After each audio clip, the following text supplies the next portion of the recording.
Joe Girgenti, welcome to Listing with Leaders. You are the CEO of a professional engineering design firm, and you have another construction subcontractor construction company called Wilson and Girgenti, which in the website is Wilson Girgenti, Girgenti.com. You, fourth generation Tampa guy, extremely successful businessman. Thank you for joining me today. And thank you. Thank you for having me, Doug. I know you're a professional engineer. Tell us about how you and your partner, Mr. Wilson, got together and you built this company and grew it to the size that it is today. Yes. So our origin was not unsimilar to many others. Todd and I were both at the same engineering firm. He was my boss at our previous firm. He's about 15 years older than I. He had been there for many more years than me. I joined when I was a senior in college, and I ended up staying full time. It was a very reputable firm, very good firm, but not particularly large and didn't have much growth, didn't really have plans for growth, I'll say. So for someone at the beginning of their career, there's really not a whole lot of space to grow. Todd had reached the pinnacle there and he was ready to move on also. One thing led to another. We started talking, we left, we started our own firm. That was towards the end of 2005. I didn't know anybody at that point. I was locked in the back doing production work. Todd had all the customer relations. Turns out lots of people liked working with him. And when they heard that we were out on our own, we started getting a lot of phone calls. And then I rode his coattails while we started the business.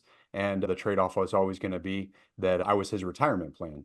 And so somewhere around 2018, I would say, we started to get to that point where his kids were grown. They were out of the house. They were finishing college and he wanted to start slowing down. And I said, man, we got a tiger by the tail here. Let's put the pedal to the metal.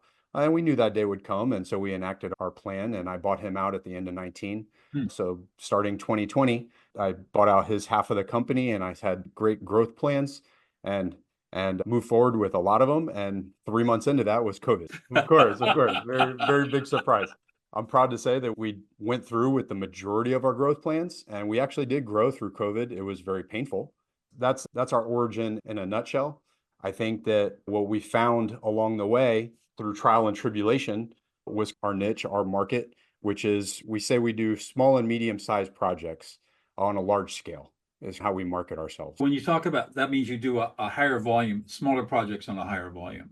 Yes. So you got how many? I looked at the map on your website.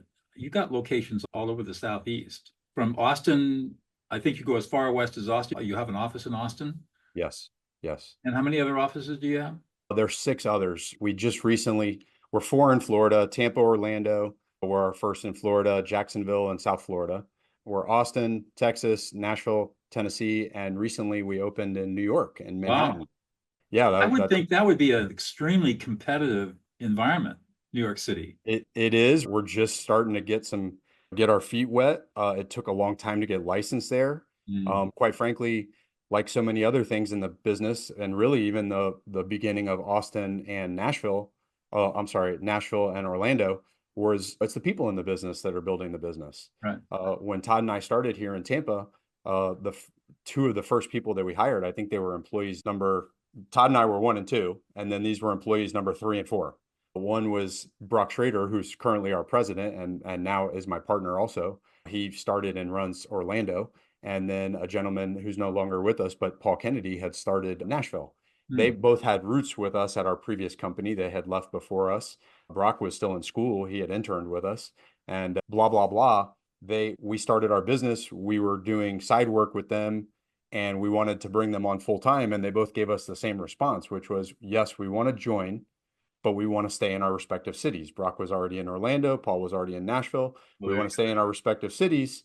And we want to eventually start marketing for work here. And Todd and I said, okay, sounds great. Why not? What do we have to lose? At the beginning, we started just working out of our houses. Before it was the cool thing to do. So it's which is very funny because like through all this COVID stuff, I just feel like we're just looking into we could predict the future. We've been there, we've done that, we've lived through it. We know where it lands. And I think a lot of people are landing where we had landed, which is we did eventually get into an office. About 7 or 8 years into the company, we got into an office. For us, what put us over the limit was training. It's very hard to train remotely. Yeah. We're in our disciplines of engineering, particularly mechanical and electrical, there are not enough engineers in the construction industry. there's Hmm. a shortage of mechanical and electrical engineers. So we got to the point where we couldn't hire enough people with experience. We had to start making our own, had to start hiring out of school and training. And that's really when we needed an office space. Wow. So is that your model today? You're hiring young people who have aptitude Yes, absolutely. and are they in school studying engineering typically or? Yes. We almost always have interns. We have summer interns, college kids that are home for the summer or just looking for some experience. Some of them end up working while they're in school. They'll be in school and work with us part-time. Sometimes we'll even, if they've graduated, we'll hire them for an internship as a trial before they go full-time. But we even have high school kids that come and intern with us. Wow. Um, so yes, absolutely. We plant a lot of seeds. We plant a lot of seeds. And for most of these kids, are they all interested in finally getting their PE designation, getting their license? That's one of the big questions. And that's certainly one of the things that so many people are curious about. The PE license is really only applicable to our industry, to building construction. For all the other aspects of engineering, all the other industries, it's nice. It's a nice thing to have. It's a feather in your cap, but you don't really need it for anything. And in construction, there are many different kinds of it. You've got structural, electrical, civil. There are a lot of different disciplines, and each discipline has its own designation, its own licensing requirements, and its own educational requirements. Yes, yes, So, correct. I would say the structural and the civil, which actually structural is a subcategory of civil engineering. mhm.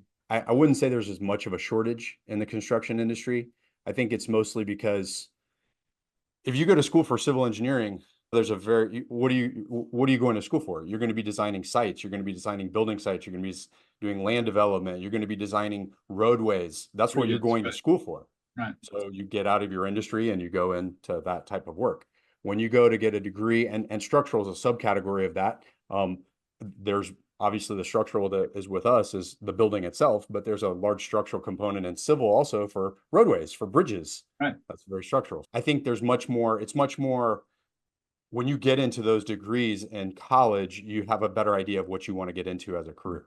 For mechanical and electrical engineers, it's quite different. Everybody now wants to, mechanical engineers almost all want to be inventors, which is awesome. The electrical engineers want to work on electronics, artificial intelligence. Right. Everybody More wants to work for Elon Musk and go to Mars, which is awesome. I do too. I hope Elon listens to this. He needs buildings too. Hopefully he hires us.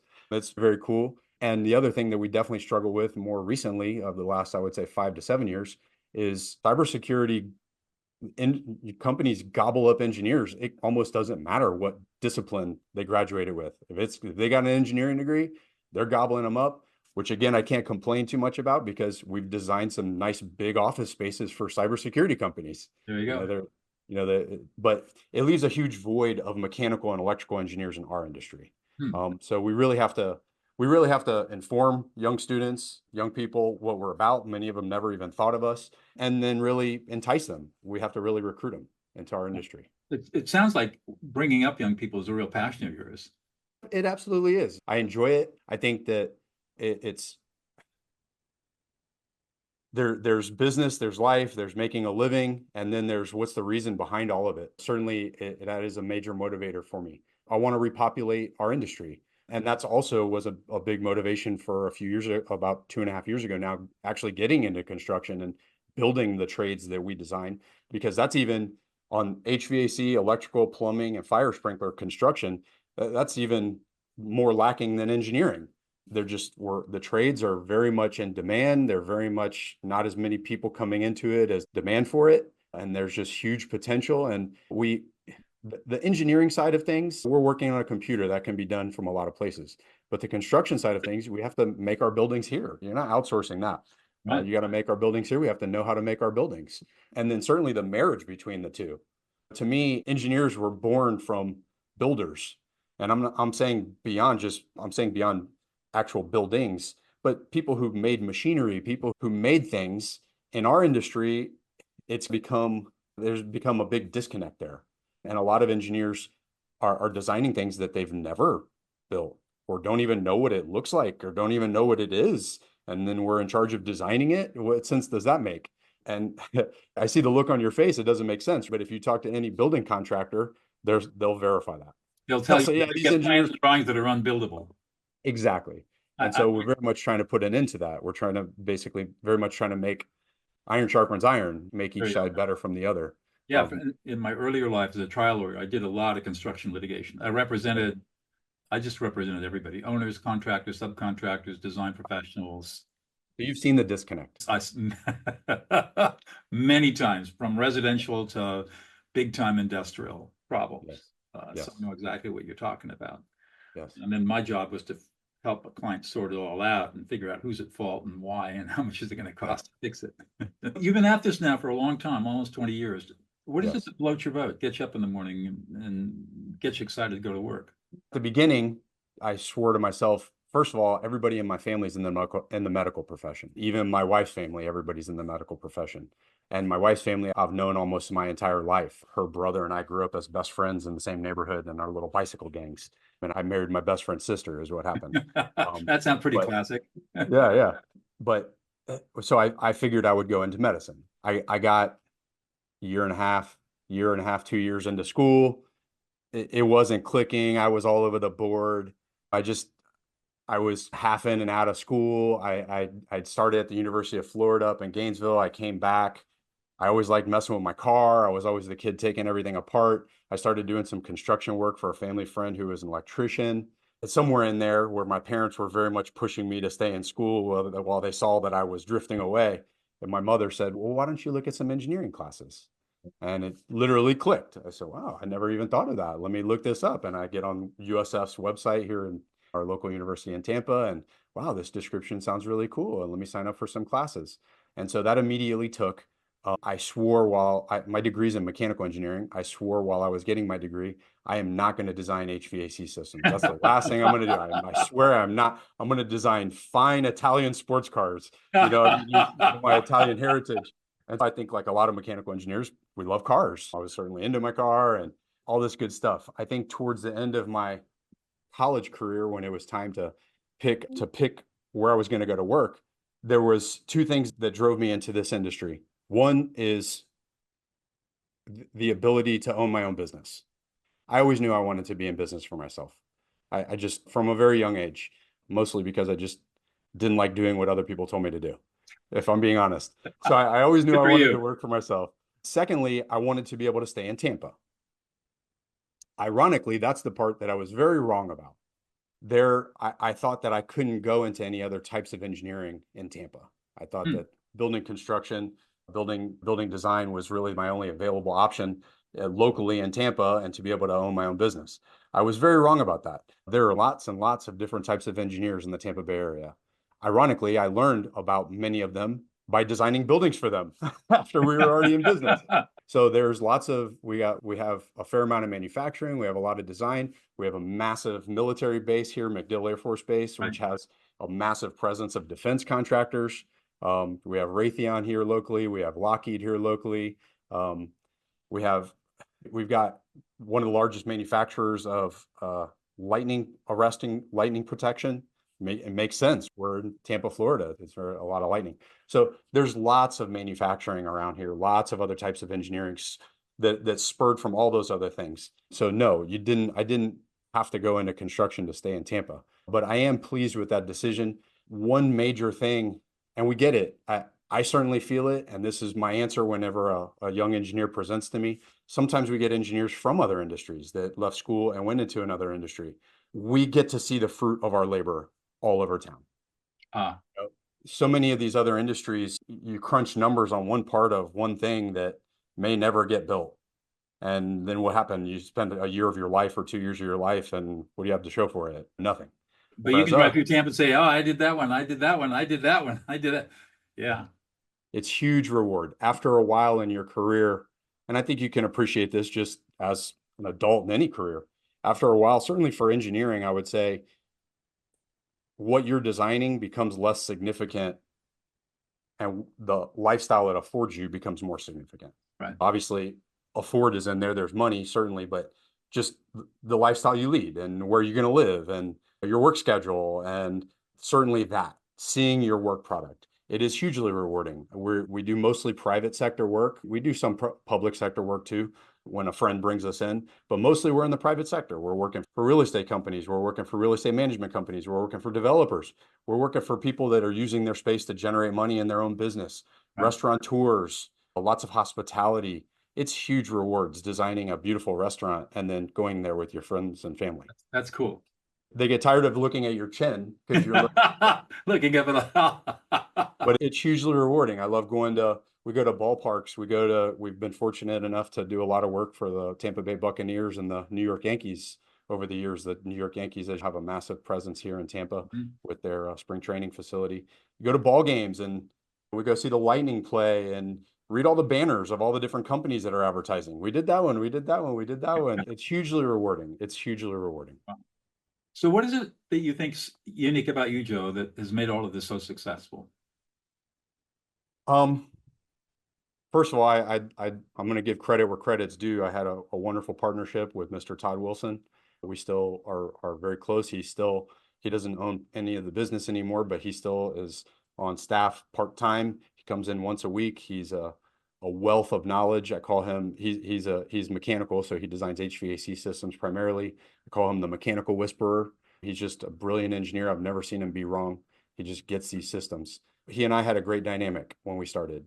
All his customers loved him. They all were willing to give him opportunities, which got me in the door, which got me opportunities. And then we earned their trust. I think most basically something that my father-in-law told me, who is now towards the end of his medical profession. He's a primary care physician. He said, when we started, he said, if you do what you say you're going to do, when you say you're going to do it, you'll already be ahead of 90% of your competition. That's a very basic thing, right? But it's very true. And even just in passing, oh yeah, no problem. I'll get that to you tomorrow. Get it to him tomorrow. You know, if you say I'll get it to you tomorrow and they got to follow up with you in 3 or 5 days and chase you around for 2 weeks, I think it's a little heavy to use the word liar, but you lied to him. You never really intended to get it to him tomorrow. Or it wasn't consequential enough for you to make a true commitment. That's right. Yeah. That's right. So I think that is very instrumental. I think our customers were consultants. When you did insurance, you did construction litigation, we're the design consultants. Right. When I started in this industry, when I was a senior in college, I'm looking for engineering jobs and MEP consulting, mechanical, electrical, plumbing consulting. I'm like, what's the consulting? I never really understood the consulting. I understand the consulting now. Right. We're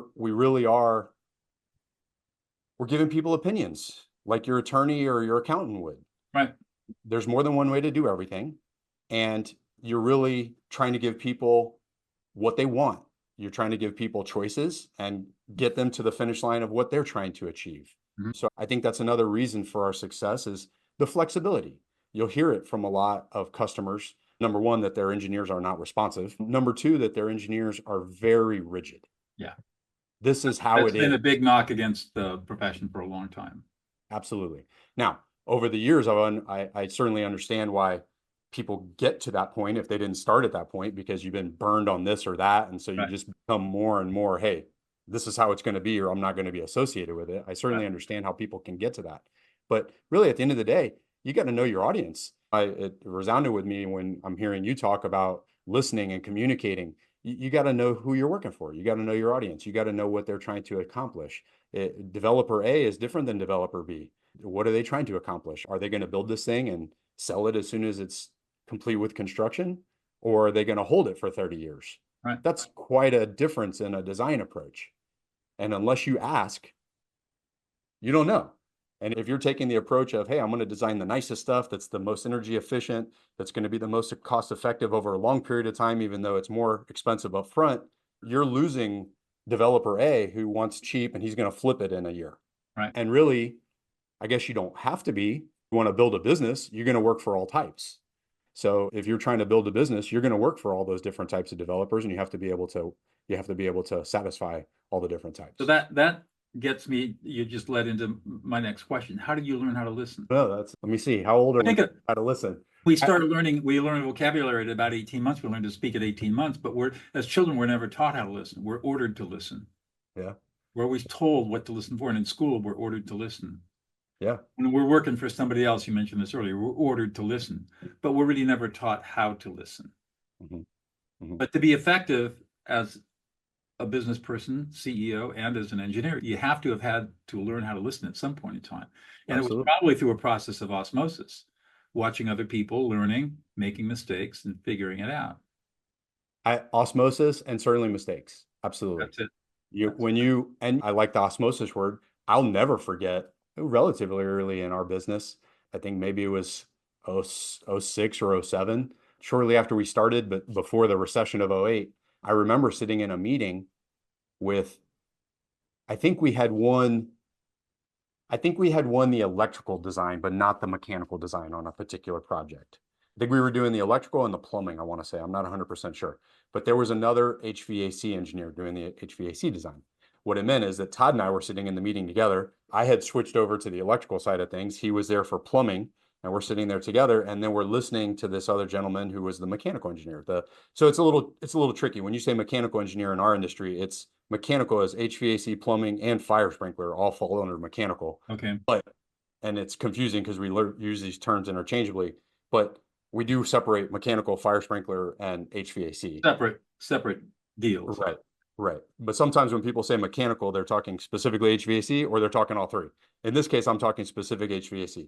There Right. was the HVAC engineer, and he put his finger on the desk and he said, as long as I am the engineer of this project, this is how this system's going to be. There is no negotiating.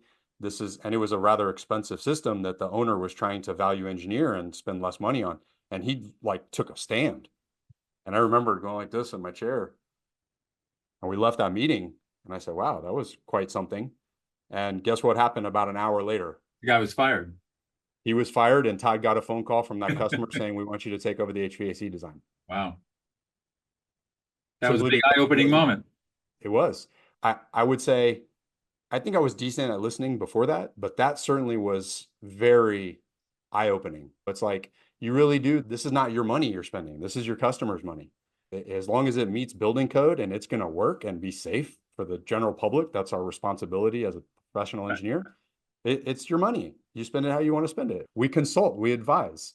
And we can tell you how to do it, value engineer it, or we can tell you how to build a Cadillac. That's right. And there are always trade-offs, time, money, and performance. And I think that is one of the reasons for our success over the years is that we are able to do that. We're able to do that, but we're willing to do that. It's both. Some are not able and some are not willing, but we're willing and able. So I think our customers like that a lot. They can call us for all kinds of different things. And we just want to get them to the finish line of what they're trying to accomplish. Are you working, I'm just curious, are you working mostly with owners directly, or are you working as a subs to, I guess as a design professional, be working for the owners directly? Although wouldn't they have an architect or somebody who's, and they need the specialist work to be put into the construction drawings? Yes. I just keep saying yes, because All of that. all of the above. I think that's another big reason for our success is we're business-minded engineers. We're engineers that, and this is certainly the type of engineers that we recruit, engineers that can communicate with another person, that can Right. communicate very specifically with a business person. Yeah. Right. Who doesn't know Right. anything about engineering? Right. But you still have to be able to be technical because sometimes we're communicating with a very technical person. We do a lot of tenant improvement work. We work in a lot of buildings that have big office buildings or retail buildings, and they'll have an on-site, it's called a building engineer at that point that manages these big systems. We listen to those people. They say, this is what I want in my building. Please put these notes on your drawings. They know those systems. They know how that building operates.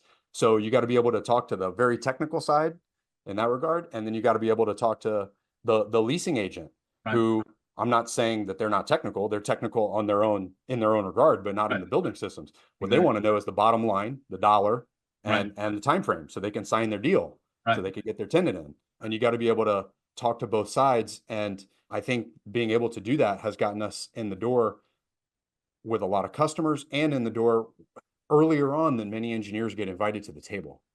Many customers want the ability to consult with their engineers earlier in the process. Right. Can't, because they're working on a deal with a big potential whatever. And if they invite their engineer, they're worried their engineer is going to say something and blow up the deal. There you go. People say that about lawyers all the time too. Absolutely. Right. No way. You don't want to do that. That'll be crazy expensive, blah, blah, blah. And then the deal blows up and then nobody has a job. Right. Now, you can't lie to people. You can't mislead Right. people. But there's softer ways to say things, right? Hey, that would, yes, you could possibly go down that road. It'd be a little bit more challenging, maybe a little more expensive. Maybe we could look at something like this instead. You got to guide them from the beginning. You don't want to go down the wrong road, but you also don't want to blow up a deal. This has all been really interesting. I could talk to you for hours. We're running out of time, but I know you've got a construction business on the side too. You do subcontracting, so you design and build. So, Yes. so that's got to have its own interesting satisfaction and challenges as well. But we are at the end of the time. So one more question, I'll let you go, Joe. What's one thing about yourself that we would never know about unless you revealed it to us? I really try to be, and I think this is what keeps people close to me is people trust me. And that's because I really want the best for other people. I want the best for the people in the company. I want the best for the people around me. To me, this is where religion and faith, the bigger things come into play. There's daily life, but literally every single day you have opportunities to make those decisions. Am I going to be a positive effect on someone else, the person next to me, or a negative? And it doesn't matter. It could be the whole world you're talking, or it's just the person sitting next to you. My life today is all about service to humanity. And I get life satisfying, teaching people how to make peace, teaching people how to never have a fight or argument again in their lives, watching couples who've fought all their lives all of a sudden have peace and their love intensifies. Or watching how a grandparent interacts with a problematic grandchild and learns how to listen to the grandchild. Serving people, that's the meaning of life. That sounds, and you're in that place too. Very much, very much. Thank you so much, Joe. It's been great talking to you. Nice talking with you.